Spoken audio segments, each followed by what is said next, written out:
وسلام على عباده الذين اصطفى أما بعد فأعوذ بالله من الشيطان الرجيم بسم الله الرحمن الرحيم وإذ أخذنا ميثاقكم ورفعنا فوقكم الطور خذوا ما آتيناكم بقوة واذكروا ما فيه لعلكم تتقون ثم توليتم من بعد ذلك فلولا فضل الله عليكم ورحمته لكنتم من الخاسرين ولقد علمتم الذين اعتدوا منكم في السبت فقلنا لهم كونوا قردة خاسئين فجعلناها نكالا لما بين يديها وما خلفها وموعظة للمتقين بارك الله لنا ولكم في القرآن العظيم ونفعنا وإياكم بالآيات والذكر الحكيم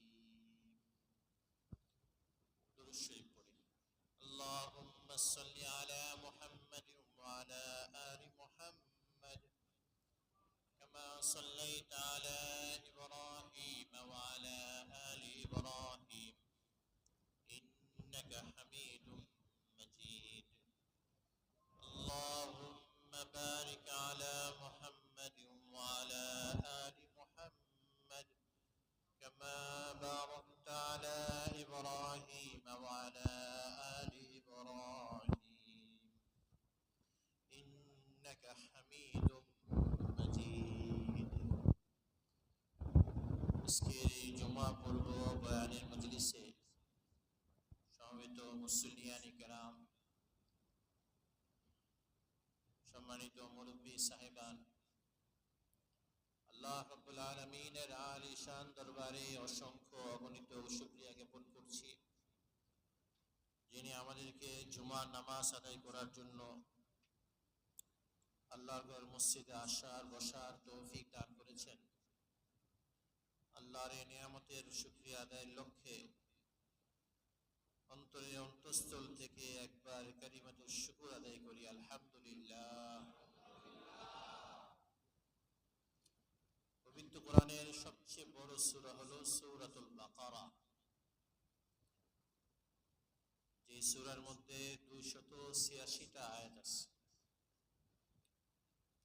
এই 286 আয়াতের মধ্যে 286 আয়াতের মধ্য থেকে মোট 4টি আয়াত আমি তেলাওয়াত করেছি। সেই 4টি আয়াত হলো 63, 64 এবং 65 ও 66। 63 থেকে নিয়ে 66 পর্যন্ত এই মোটটি 4 আয়াতখানা আমি আমার খুতবার পরে তেলাওয়াত করেছি, পাঠ করেছি। এই আয়াতের মধ্যে আল্লাহ সুবহানাহু ওয়া তাআলা 2টা ঘটনা উল্লেখ করবেন। প্রথম 2 আয়াতে এক ঘটনা উল্লেখ করবেন, পরের 2 আয়াতে আরেক ঘটনা উল্লেখ করবেন। প্রথম 2 আয়াতের ঘটনা হযরত মূসা আলাইহিস সালামের যুগের ঘটনা, পরের 2 আয়াতের ঘটনা আগেকার নবী হযরত দাউদ আলাইহিস সালামের যুগের ঘটনা। প্রথম 2 আয়াত অর্থাৎ 63 এবং 64, এই 2 আয়াতের খুলাসা কি? হযরত মূসা আলাইহিস সালাম এবং তার পরিবারকে আল্লাহ রাব্বুল আলামিন যখন ফেরাউনের অত্যাচার নিপীড়ন থেকে চিরকালের জন্য মুক্তি দান করলেন, অর্থাৎ ফেরাউন এবং তার বাহিনীকে যখন পানির মধ্যে ডুবাইয়া মারলেন, তখন মূসা আলাইহিস সালাম নদী পার হয়ে যাওয়ার পরে সিনাই পর্বতের ওখানে গিয়ে তিনি অবস্থান করলেন। সে সময় মুসা আলাইহিস সালামের অনুসারী বনি ইসরাইল তারা মুসা আলাইহিস সালামের কাছে একটা আসমানি কিতাব চাইলেন। বললেন যে ফিরআউনের অত্যাচার নিপীড়ন থেকে রেহাই পেলাম, এখন তো আমাদের জীবন পার হবে, আমরা কিভাবে আমাদের জীবন পার করবো, একটা আসমানি কিতাব দরকার। হযরত মুসা আলাইহিস সালাম তাদের ফরমায়েশে, তাদের কথায়, তাদের থেকে অঙ্গীকার নিয়ে হযরত মুসা আলাইহিস সালাম গেলেন আল্লাহ রাব্বুল আলামিনের কাছে। তুর পাহাড়ে গেলেন তিনি। সেখানে গিয়ে আল্লাহর পক্ষ থেকে আসমানি কিতাব তাওরাত নিয়ে আসলেন। তাওরাত যখন নিয়ে আসছে তখন তারা সর্বপ্রথম লক্ষ্য করে দেখে যে তাওরাত কিতাবের মধ্যে অনেক শক্ত শক্ত বিধান আছে, যেগুলো মানা তাদের জন্য অনেক হার্ড। এখন তারা তো আর এই কথা বলতে পারে না যে আমরা তাওরাত মানব না, কারণ তাদের দরখাস্ত, তাদের আবেদনের প্রেক্ষিতে মুসা আলাইহিস সালাম তাওরাত কিতাব আল্লাহ থেকে নিয়ে আসছে। এখন সরাসরি তো আর অস্বীকার করা যায় না। এবং যে জিনিস সরাসরি অস্বীকার করা যায় না, ওই জিনিস থেকে মানুষ বাঁচতে বিভিন্ন যুক্তি খাড়া করায়। কথা ঠিক না ঠিক? বিভিন্ন যুক্তি, এটার ওদার বিভিন্ন কথাবার্তা বলে ধামাচাপা দেওয়ার চেষ্টা করে। এরা প্রথমেই বলল এটা যে আসমানি কিতাব, এটা কিভাবে বুঝবো? আপনি তো বানায় নিয়ে আসতে পারেন 40 দিন থেকে। আল্লাহ রাব্বুল আলামিন মুসাকে শিখাই দিলেন, তুমি তাদেরকে বলো যে আল্লাহ বলে দিবে এটা আসমানি কিতাব। তখন তারা 70 জন লোক গেল মুসা আলাইহিস সালামের সাথে তুর পাহাড়ে। আল্লাহ রাব্বুল আলামিন তাদেরকে বলে দিলেন যে এটা আসমানি কিতাব। এই ইতিহাসগুলো ইতিপূর্বে তাফসীরের মধ্যে গেছে, সেখানেও কিছু ঘটনা ঘটছে। তারা শোনার পরে তারা বলে যে এটা আল্লাহর আওয়াজ, এটা কীভাবে বুঝবো? আরেক যুক্তি তারা করছে যে আল্লাহকে দেখি না, এ আল্লাহকে দেখার জন্য দুঃসাহস দেখাইছে, তো 70 জনকে আল্লাহ তাআলা একসাথে মেরে ফেলছে। এই ইতিহাস আগে গেছে কি যায় নাই? গেছে। এখন আমাদের আলোচনার বিষয় হলো এদেরকে আল্লাহ তাআলা আবার জীবিত করছেন 70 জন। এরা আসছে মুসা আলাইহিস সালামের সঙ্গে বনি ইসরাইল কওমের কাছে আসছে। কওমের কাছে আইসা বলতেছে, দেখো আমরা তো সাক্ষী হইলাম যে এটা আল্লাহর কিতাব, আল্লাহ আমাদেরকে বলছেন। আর কি কি ঘটনা ঘটছে, তাদের উপর কি আযাব হয়েছে, শাস্তি হয়েছে, এগুলো কিছু বলেনি। আল্লাহ আমাদেরকে বলছেন, আমরা তো সাক্ষী হইলাম বটে, তবে এই কিতাবে যে শক্ত শক্ত জিনিসগুলো আছে, এই জন্য আল্লাহ আমাদেরকে বলে দিছে যেটা পারবি মানবি, যেটা পারবি না মানবি না। যেটা তাদের সাধ্যে আছে এটা মানবি, আর যেটা তাদের সাধ্য নাই এটা মানবি না। আল্লাহ রাব্বুল আলামিন এইভাবে আমাদেরকে বলে দিচ্ছেন। হযরত মুসা আলাইহিস সালাম পড়ছে বেকায়দায়। হযরত মুসা আলাইহিস সালাম বলেন, এমন কথা তোমরা কিভাবে কইলা যেটা তাওরাতের মধ্যেই নেই? যা মানার সবই তো আল্লাহ তাওরাতের মধ্যে লেখা দিছেন। তাওরাতের মধ্যেই তো এই কথাটা আল্লাহ তাআলা যোগ করে দিতে পারতেন। তোমরা যেটা বলতেছো, আল্লাহ এটা বলে নেই, তোমরা এটা কই থেকে বললা? এবং আমি তোমাদের সাথে ছিলাম, আমার কাছে ওই আসলো না, তোমরা কিভাবে শুনলা? তো মুসা আলাইহিস সালাম বলছেন, হে আল্লাহ, এই জাতি বড় ভয়ানক জাতি, এই জাতিকে মানুষ করার মতো না আমার আমি এটা কিভাবে মানুষ করবো? এদেরকে কিভাবে এরা মানাবো? প্রথমে তো এরা মানতেই চায় না এটা আসমানি কিতাব, পরে শাস্তি মাস্তি দিয়া মানানো হয়েছে, আল্লাহর পক্ষ থেকে শাস্তি দিয়া। এখন এসে বলতেছে এই আসমানি কিতাব এমন একটা আসমানি কিতাব, এটা বাথরুমের লেট্রিনের যে বদনার মতন, প্রয়োজনে ব্যবহার করো, প্রয়োজন ফুরাইলে হালায় দাও, যা ইচ্ছা তা ব্যবহার করো, যা ইচ্ছা তা সেটা দাও, এরকম একটা বিষয়। মুসা আলাইহিস সালাম আল্লাহর কাছে বললেন, আল্লাহ রাব্বুল আলামিন তখন দেখলেন যে এরা সোজা আঙ্গুলে ঘি উঠবে না, আঙ্গুলটা বেঁকা করা দরকার। কথা ঠিক না ঠিক? এই জন্য আল্লাহ রাব্বুল আলামিন তুর পাহাড়টাকে এদের মাথার উপরে ধরছে। এখন তুর পাহাড় এদের মাথার উপরে, এরা দেখে যে আরে অন্য পাহাড় অন্য সাইডগুলোতে আছে, কোনো পাহাড় মাথার উপরে নাই, কারো মাথার উপরে নাই, কোথাও নাই, এই পাহাড়টা আমাদের মাথার উপরে। এরা জিনিসটা বুঝতে পারছে যে আমরা যে টাল বাহানা শুরু করছি, এই জন্য আল্লাহ রাব্বুল আলামিন এই শাস্তির ব্যবস্থা করছেন আমাদের মাথার উপর ধরছে। এটা একটা তাফসীর যে তুর পাহাড় উঠে আল্লাহ মাথার উপর ধরছে। আর এটা সম্ভব, ওমা যালিকা আলাল্লাহি বিআজিজ, আল্লাহর কাছে কোনো জিনিস অসম্ভব না। এটা আল্লাহর কুদরত এবং জালালের কাছে এটা সব কিছু সম্ভব। এই এক তাফসীর যে স্বয়ং তুর পাহাড়টাই আল্লাহ উঠে ধরছে। কিন্তু সূরা আরাফের আয়াতে আরেক রকম বোঝা যায়, যে সেটা হলো এই যে আল্লাহ রাব্বুল আলামিন বলছেন ওয়াইদ নাতাকনাল জাবালা ফাওকাহুম, আসলে পাহাড়টা উঠাই নেই, বরং তারা পাহাড়ের নিচেই ছিল, বরং তাদের উপরে যে পাহাড়, সাইডে যে পাহাড় ছিল, পাহাড়টাকে আমি নাড়াচাড়া করতেছিলাম। কান্নাহু যুল্লাতুন ওয়া যান্নু আন্নাহু ওয়াকিউম বিহিম, এই নাড়াচাড়ায় এদের কাছে মনে হয়েছে না জানি পাহাড়টা আমাদের মাথার উপর পড়ে। মাঝে মাঝে তুফান বৃষ্টি হইলে আমি ওইরকম মাঝে মাঝে পড়ি, হাঁটতে যাই দেখি যে বিশাল বড় বড় বিল্ডিং সামনে, মনে হয় যে এই তুফানে এই বিল্ডিংটা আবার পড়ে যায় কিনা মাথার উপরে, এরকম মনে হয়।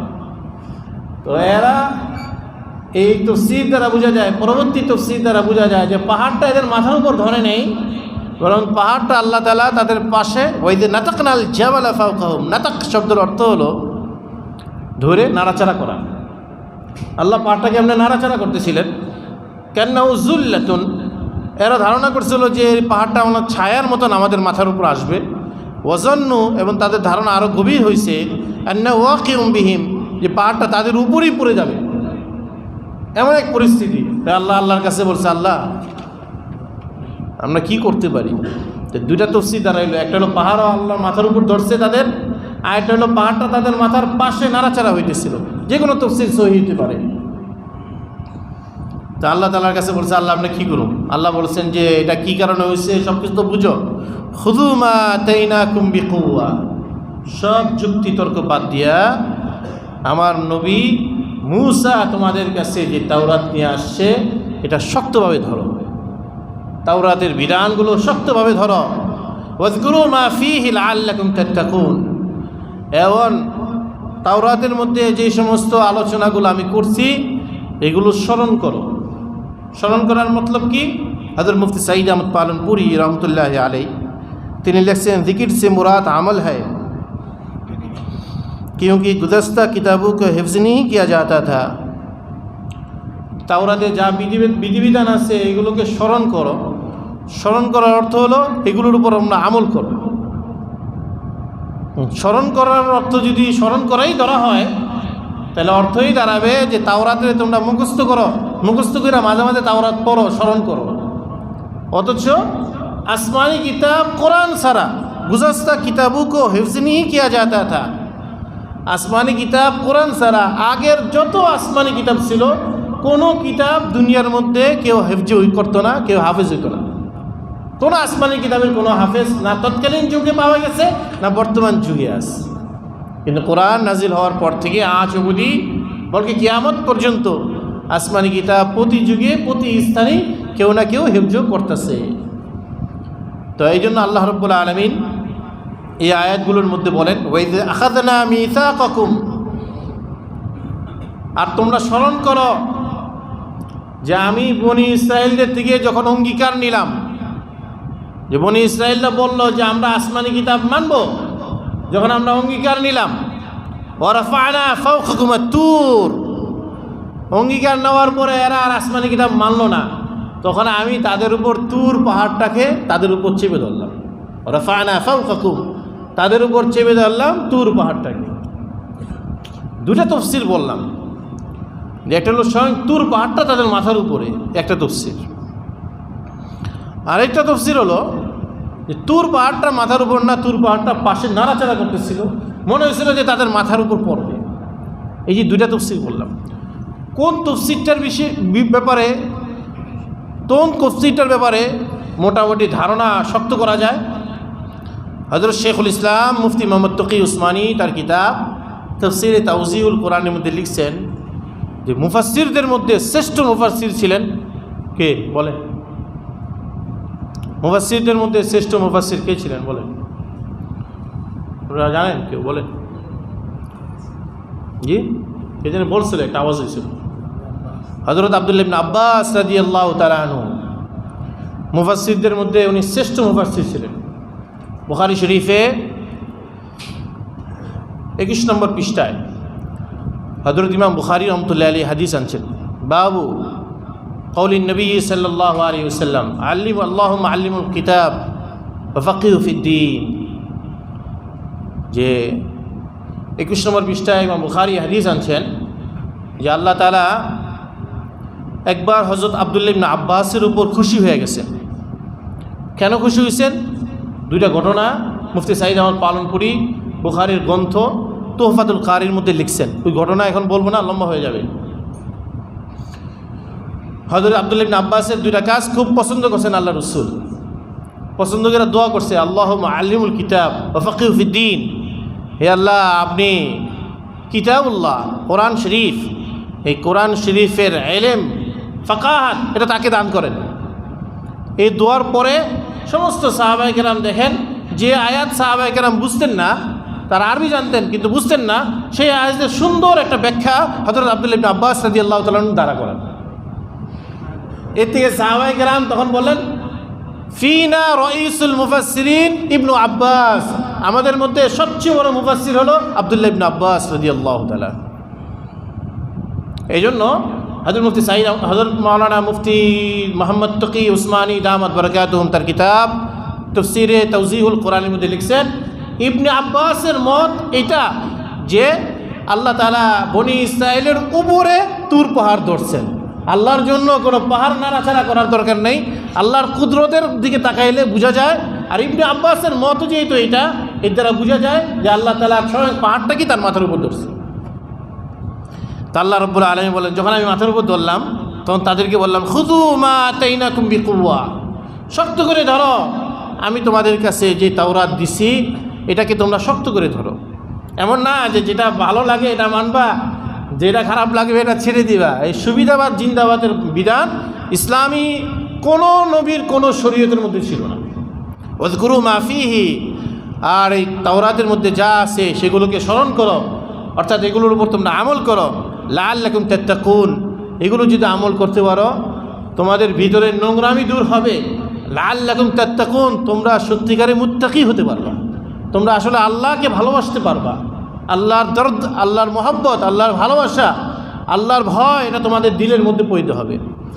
এখান দ্বারা বোঝা যায় যে ব্যক্তি শরীয়তের উপর যত বেশি চলবে ওই ব্যক্তির অন্তরের মধ্যে আল্লাহর মহব্বত তত বেশি পয়দা হবে। আপনি শরীয়তের বিধান যত আমল করবেন তত আপনার অন্তরের মধ্যে আনন্দ আসবে এবং আপনার অন্তরের প্রতি আল্লাহর প্রতি দরদ, মায়া, আল্লাহর প্রতি টান, আল্লাহর প্রতি কাশিস এবং আল্লাহর প্রতি ভয় এটা আপনার তৈরি হবে। শরীয়তের বিধানের থেকে কেউ দূরে গিয়ে কেউ যদি বলে আমার আল্লাহর ভয় আছে আমার দিলের মধ্যে, তাহলে এটা সহি না। এই আয়াত দ্বারা বোঝা যায় যে তোমরা তাওরাতের উপর আমল করো, লাআল্লাকুম তাত্তাকুন, যাতে তোমাদের মধ্যে আল্লাহর ভয় তৈরি হয়। যত আমল হবে তত ভয় তৈরি হবে, যত আমল হবে তত আল্লাহর মহব্বত তৈরি হবে। পাকিস্তানের বড় বুজুর্গ ছিলেন হযরত মাওলানা শাহ হাকিম মোহাম্মদ আখতার রহমতুল্লাহি আলাইহি, যার খলিফা বা যার প্রতিনিধি হলেন ঢালকানগরের পীর মুফতি জাফর আহমদ সাহেব, ঢালকানগরের পীর মাওলানা আব্দুল মতিন বিন হুসাইন, যত পীর দেখেন ঢালকানগরে এরা সব পাকিস্তানের পীর হাকিম আখতার রহমতুল্লাহ আলাইহির খলিফা ছিল। হাকিম আখতার সাহেব রহমতুল্লাহ আলাইহি বলতেন, হামারে ইহা রোজানা ঈদ হোতা হ্যায়। উনি খানকা পাকিস্তানে উনি বলতেন, আমি মালফুজাত তার কিতাবের মধ্যে পড়ছি এটা, উনি বলতেন হামারে ইহা রোজানা ঈদ হোতা হ্যায়, যে তোমরা তো একদিন ঈদ পালন করো, বছরে একদিন বা 2 দিন, কোরবানির ঈদ, রোজার ঈদ, একটা দুইটা ঈদ পালন করো। কিন্তু আমাদের খানকা যারা আছে বা আমাদের লাইনে যারা মেহনত করে তাদের এখানে প্রতিদিন ঈদ হয়। কেন?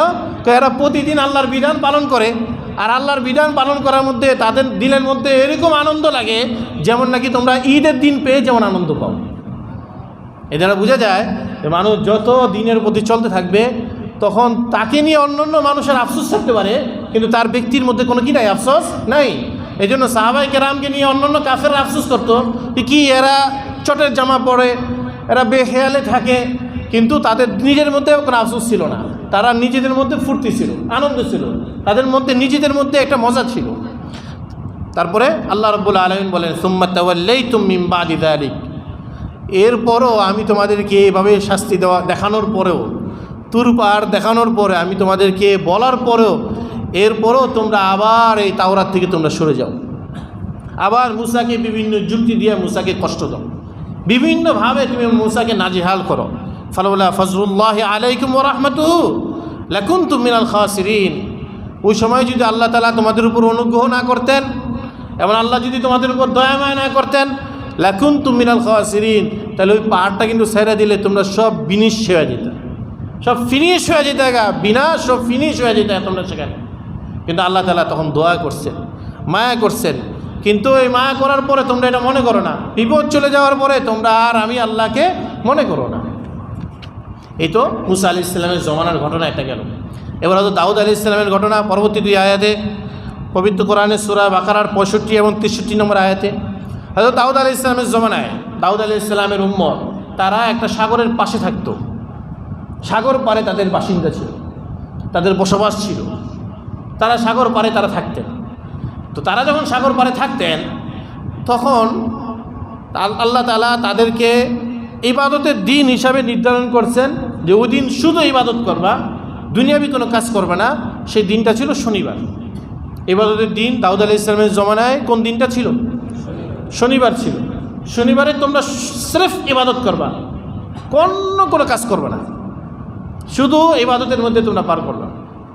দাউদ আলাইহিস সালামের উম্মত এরা সমুদ্রের পাড়ে থাকে। এরা দেখে যে সমুদ্রের পাড়ে যে বড় বড় মাছগুলো আছে, ছোট বড় মিলা যে মাছগুলো আছে, তো এই মাছগুলো সবচেয়ে বেশি দেখা যায় শনিবারে। শনিবারে মাছগুলো নদীর মধ্যে, এই সমুদ্রের মধ্যে এই মাছগুলো বলকাইতে থাকে, দৌড়াইতে থাকে, কি বলে এগুলো করতে, মাছগুলো দৌড়ায়, দেখা যায়, তো মাছগুলো প্রকাশ পায়, দেখা যায়। কিন্তু আল্লাহ তাআলা তো বলে দিছেন, কি বলছেন, যে শনিবার দিন কোনো কাজ করতে পারবে না, শনিবার দিন একমাত্র ইবাদত বন্দি করবা। তো হযরত দাউদ আলাইহিস সালামের জমানায় তার উম্মতরাও কিছুটা এই ধরনের ছিল, মুসা আলাইহিস সালামের উম্মতটা যেমন ছিল কিছুটা এমন ছিল। তো তারা তখন একটা বুদ্ধি করলো যে শনিবারটাও ঠিক রকম ইবাদতের জন্য, আবার মাছগুলো যেন একটা যেন মিস না যায়, শনিবারের একটা মাছ যেন হাত ছাড়া না হয়, এইভাবে একটা প্রসেসিং অবলম্বন করল। কি, এরা সমুদ্রের পাশে, চতুর্দিকে সমুদ্রের পাশে যেখানে তারা থাকতো ওখানে তারা বড় বড় করে হাউস বানাইছে, বড় বড় করে গাড়া বানাইছে, গাড়া বানায় একটু করে ফাঁক দিছে, সমুদ্রের সাথে একটা লাইন বানিয়েছে, একটা লাইন করে দিছে। এখন সমুদ্রের মাছগুলো শনিবারে সমুদ্রের কিনারায় এসে যে লাফালাফি করে, লাফালাফি করতে করতে ওই যে চিকন যে লাইন করছে, এই চিকন লাইনটা ঢুকে গর্তের মধ্যে যা পড়ে। এইভাবে যত শনিবারের মাছ যা লাফালাফি করে সব গর্তের মধ্যে যা পড়তো। এরা শনিবারে দেখতো ইবাদত করতো, দেখতো ইবাদত করতো, দেখতে ইবাদত করতো। এরা শুক্রবারে এই সব কিছু এরা রেডিমেডি করে রাখতো, ইবাদত করতো। তো এদের কিসের ধ্যান? এদের কিসের ধ্যান? এরা ধ্যান কি মাছের দিকে না ইবাদতের দিকে? মাছের দিকে। এদের ধ্যান তো আর ইবাদতের দিকে না। এই জন্য আমি বলি যে মসজিদে যখন আসেন মোবাইলটা বন্ধ করে আসেন, যাতে ধ্যানটা পুরো ইবাদতের মধ্যেই যেন থাকে। মোবাইলটা অফ করে দিয়েন, পুরো ধ্যানটা যেন মসজিদ আল্লাহর ইবাদতের মধ্যে থাকে, মগ্ন থাকে। মোবাইলটা খুলে রাখলেন মানে আপনিও চাইতেছেন যে আমার মোবাইলে কোনো ফোন আসুক, অথবা আমার মোবাইলটা ওপেন থাকুক, কোনো জরুরি জিনিস থাকতে পারে। মসজিদ আসার পরে তো কোনো জরুরি জিনিস না। মসজিদ আসার পরে ইন্নামাল মাসাজিদ উদিয়া লিস-সালাওয়াত, মসজিদ তো নির্মাণ করা হয়েছে নামাজের জন্য, এই জন্য নামাজের জন্য পুরো ফারেক থাকেন। হয়তো দাউদ আলাইহিস সালামের উম্মত তারা তখন মাছের দিকে ধ্যান করছে, ইবাদত আর তারা মনোযোগী ছিল না। শনিবার যাইতে না যাইতে রবিবারে এরা সব মাছ একসাথে ধরছে। আর আগেকার যুগের উম্মতদের কাছে, আগেকার যুগের নবীদের কাছে বিভিন্ন মাখলুকাতগুলো অভিযোগ করত, বিভিন্ন মাখলুকাতগুলো নবীদের কাছে অভিযোগ দিত যে আমরা শনিবারে এখানে আশেপাশে আসি, যে কোনো কারণে আসি, আশেপাশে আসি, এরা শুক্রবারে এমন গাড়া করে রাখে আমরা ওখান থেকে আর বাইরে যেতে পারি না, রবিবার দিন সব আটকে রাখে। তো এই তারা অভিযোগ দিছে, এদিক দিয়ে তাদের ইবাদতের ধ্যান নেই, ধ্যান হলো তার মাছ ধরার দিকে। এটা এক ধরনের বাড়াবাড়ি। এই বাড়াবাড়িটা আল্লাহ তাআলা পছন্দ করেননি। এই সম্পর্কে আল্লাহ রাব্বুল আলামিন বলেন, ওয়ালাকাদ আলিমতুমুল্লাযীনা আতাদাউ মিনকুম ফিস সাবতি, হে বনী ইসরাঈল তোমরা জানো যে তোমাদের মধ্য থেকে যারা ইতিপূর্বে শনিবার নিয়ে বাড়াবাড়ি করছে, এই এতটা অফিস সাবতুন শব্দটা আরবি ভাষা এবং হিব্রু ভাষায়, এই দুই ভাষায় শনিবারকে বোঝানোর জন্য সাbt শব্দ ব্যবহার করত। এ বনি ইসরাইল তোমরা নিজেরা জানো, মুসার যুগের বনি ইসরাইল তোমরা নিজেরা জানো যে তোমাদের আগে দাউদের যুগে যারা ছিল এটাও ফিসাবতি, যে তারা শনিবারে বাড়াবাড়ি করছে। কীভাবে বাড়াবাড়ি করছে বিতফসিল তো আমি আপনাদের সামনে বললামই। ফলে ফাকুল্লা আলাহুম, আমি কিন্তু তাদেরকে তখন বলে দিয়েছি, কুনু কিরাদাতান খাসিন, তোমরা যারা বাড়াবাড়ি করছো, শরীয়তের হুকুম নেওয়ার লঙ্ঘন করছো, বিভিন্নভাবে বাড়াবাড়ি করছো, কুনু তুম হো যাও কিরাদাতান বান্দর খাসিন জলিল, তোমরা একেবারে নিকৃষ্ট বান্দর হয়ে যাও।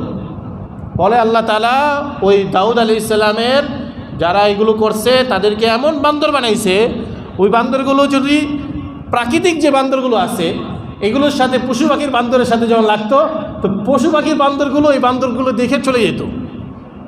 এটাকেই বলা হয়েছে কুনু কিরাদাতান খাসিন, এমন বান্দর হও, এমন অপদস্থ বান্দর হও যে তোমাদেরকে তোমাদের স্বজাতি যে বান্দরগুলো আছে এগুলো তোমাদেরকে অ্যাকসেপ্ট করবে না, সেখানেও তোমরা অপদস্থ হবা। অপদস্থ হওয়ার অর্থ এই যে তোমরা যে জাতিতে ঢুকে গেলা, বান্দর হইয়া বান্দর জাতিতে ঢুকে গেলা, বানর, সেই বানর জাতিও তোমাদেরকে অ্যাকসেপ্ট করলো না, তারাও তোমাদেরকে সরে দেয়, তোমাদের থেকে দিয়ে তারা সরে যায়, তোমাদেরকে হটায় দেয়। এটাই হলো এই মতলব কুনু কিরাদাতান খাসিন, যারা বাড়াবাড়ি করছো শরীয়ত নিয়ে তোমরা বানর হয়ে যাও। উলামায়ে কেরাম কিতাবে লিখেন, রাসূলুল্লাহ সাল্লাল্লাহু আলাইহি ওয়াসাল্লাম যেহেতু রাহমাতুল লিল আলামিন ছিলেন, তিনি যেহেতু পুরো উম্মতের জন্য, সারা পৃথিবীর জন্য রহমত ছিলেন, এজন্য এই উম্মত বড় ধরনের কোনো অন্যায় করার পরও আল্লাহ তাআলা এই উম্মতকে আগেকার উম্মতের মতন এই বানর বানায় দেন না। এটা সত্য, এটা রাসূলুল্লাহ সাল্লাল্লাহু আলাইহি ওয়াসাল্লামের রহমতের কারণে এবং তার ব্যক্তিত্বের কারণে আল্লাহ তাআলা এই উম্মতকে এরকম করে দেন না। কিন্তু বাহ্যিকভাবে মানুষকে বানর না বানায় দিল, যদি কেউ শরীয়ত নিয়ে হঠকারিতা করে, যদি কেউ শরীয়তের আলেমদেরকে নিয়ে তুচ্ছতাচ্ছিল্য করে, যদি কেউ শরীয়তের প্রতিষ্ঠানগুলো নিয়ে, মসজিদ মাদ্রাসা খানকা এগুলো নিয়ে অবহেলা করে, তাহলে আল্লাহ তাআলা তাদের অন্তরকে বান্দরের মতন ইতর বাড়ায় দেন। তাদের দৃশ্যটা বান্দরের মতন হয় না বটে, কিন্তু তাদের অন্তরটা বান্দরের মতন, এরা বান্দরের মতন ছটফট ছটফট করে, বান্দরের মতন তাদের স্বভাব চরিত্র হয়। তো বাধ্যতভাবে তাদেরকে বান্দর বানায় দেওয়ার কথা, কিন্তু করেন না। এই জন্য রহমাতুল লিল আলামিন তার অবদানের কারণে এবং তার খাতিরে আল্লাহ রাব্বুল আলামিন তার পরবর্তী উম্মতের মধ্যে এগুলো করেন না, কিন্তু অন্তর বান্দরের মতন বিকৃত হয়ে যেতে পারে। আল্লাহ রাব্বুল আলামিন এই ঘটনা উল্লেখ করে বলেন, ফাজআলনাহা নাকালাল লিমা বাইনা ইয়াদাইহা ওয়া মা খালফাহা, দেখো আমি কিন্তু তাদেরকে বানর বানায় দিছিলাম, বানর মারার কিছুদিন পরে তারা এমনি মারা যায়। বনি ইসরায়েলের মধ্যে যারা বাড়াবাড়ি করছে দাউদ আলাইহিস সালামের জমানায়, এই মাছ শনিবারে মাছটা ধরা নিয়ে বাড়াবাড়ি করছে, তা আল্লাহ তাআলা তাদেরকে বানর বানায় দিয়া কিছুদিন পর বানর অবস্থায় তারা মারা যায়। তা আল্লাহ বলেন যে ওই ঘটনা ফাজআলনাহা নাকালা, আমি ওই ঘটনাকে দৃষ্টান্ত বানাইছি, লিমা বাইনা ইয়াদাইহা ওয়া মা খালফাহা, ওই যুগে যারা ছিল এবং তাদের পরবর্তী যারা আসো তোমরা সকলের জন্য এটা দৃষ্টান্ত, ইবরত হাসিল করো, এখান থেকে তোমরা বুঝো, शिक्षा ग्रहण करो। बस बनाया हमने उस वाक़या को इबरत उन लोगों के लिए जो उस बस्ती के सामने थे और जो उन पीछे थे। ওই যুগে যারা ছিল ওই বস্তিতে বাকি যারা ছিল এদের জন্য এই ঘটনাকে দৃষ্টান্ত বানিয়েছিলাম, এবং তারা পরবর্তীতে যারা আছে দুনিয়ার মধ্যে তাদের জন্য এটা ঘটনা দৃষ্টান্ত। আল্লাহ রাব্বুল আলামিন বলেন ওয়া মাউইযাতাল লিল মুত্তাকিন, ওই যুগেও কিছু ভালো মানুষ ছিল কি ছিল না বলেন? প্রত্যেক যুগে কিছু ভালো মানুষ আছে কি নাই বলেন? আছে। ওয়া মাউইযাতাল লিল মুত্তাকিন, যারা ইতর তাদের জন্য এটা দৃষ্টান্ত বানাইছি যাতে তারা শিক্ষা গ্রহণ করে, আর যারা ভালো তাদের জন্য এটা ওয়াজের পাথেয় বানাইছে, তাদের জন্য এটা শিক্ষণীয় পাথেয় বানাইছে, ওয়াজ বানাইছে। ওয়াজ শুনলে যেমন দিল নরম হয়, ওয়াজ শুনলে যেমন নেককারদের আরও বেশি নেকের কাজ করতে আগ্রহ হয়, ঠিক এই ঘটনা মুত্তাকিদের জন্য এমন বানাইছি, এরা তো মুত্তাকি আছে, এরা যখন এটা দেখে তো তখন তাদের জন্য আরও বেশি ভালো লাগে, তখন তারা আরও বেশি নেকের কাজ করতে উৎসাহ পায়। এইসব ঘটনা বলার মূল উদ্দেশ্য কি? সব ঘটনা বলার মূল উদ্দেশ্য হলেই ওই পুরাতন একটা কথা কয়েক মাস আগে বলে আসছিলাম, যে আল্লাহ রাব্বুল আলামিন পবিত্র কোরআনে এই বিভিন্ন জাতির কথা আলোচনা করছেন। এই বিভিন্ন জাতির কথা আমাদের সামনে আলোচনা করার উদ্দেশ্য কি? আমাদের সামনে আলোচনা করার উদ্দেশ্য যাতে আমরা তাদের থেকে সবক নিতে পারি, আমরা সেখান থেকে যেন শিক্ষা গ্রহণ করতে পারি, এবং আমরা যেন ওই সমস্ত জিনিস থেকে বেঁচে থাকতে পারি যে সমস্ত জিনিস করে তারা ধ্বংস হয়েছে, যে সমস্ত জিনিসগুলো করে তাদের অপর আল্লাহর আযাব আসছে, সেগুলো থেকে যেন আমরা বের হয়ে আসতে পারি। এই জন্য আল্লাহ তাআলা বিভিন্ন কিচ্ছা কাহিনীগুলো উল্লেখ করছেন। নচেত আল্লাহ তাআলার এই কিচ্ছা বলা উদ্দেশ্য আদৌ না, গল্প করার উদ্দেশ্য আদৌ না, এই কাহিনী পেশ করার উদ্দেশ্য আল্লাহ তাআলা আদৌ না। এই সব কিছু উদ্দেশ্য কেন? লাআল্লাকুম তাতাফাক্কারুন, যাতে তোমরা ফিকির করো, লাআল্লাকুম তা'বুরুন, যাতে তোমরা ইবরত হাসিল করো। তোমাদের ইবরত হাসিল করার জন্য আল্লাহ রাব্বুল আলামিন এটা দিয়েছেন। এই জন্য আল্লাহ রাব্বুল আলামিন কোরআনে কারীমে বিভিন্ন ঘটনাগুলো উল্লেখ করছেন। আসুন আমরা শরীয়ত যেখানে যেই কথা বলে সেই কথাগুলো আল্লাহর উপর ঈমানের সাথে, রাসূলের প্রতি আযমত ও মহব্বতের সাথে এগুলোকে আমাদের জীবনে ধারণ করার জন্য আমরা সর্বাত্মক চেষ্টা গ্রহণ করি। আল্লাহ রাব্বুল আলামিন আমাদেরকে সেই তৌফিক দান করুক। আমিন। ওয়া আখিরু দাওয়ানা আনিল হামদুলিল্লাহি রাব্বিল আলামিন।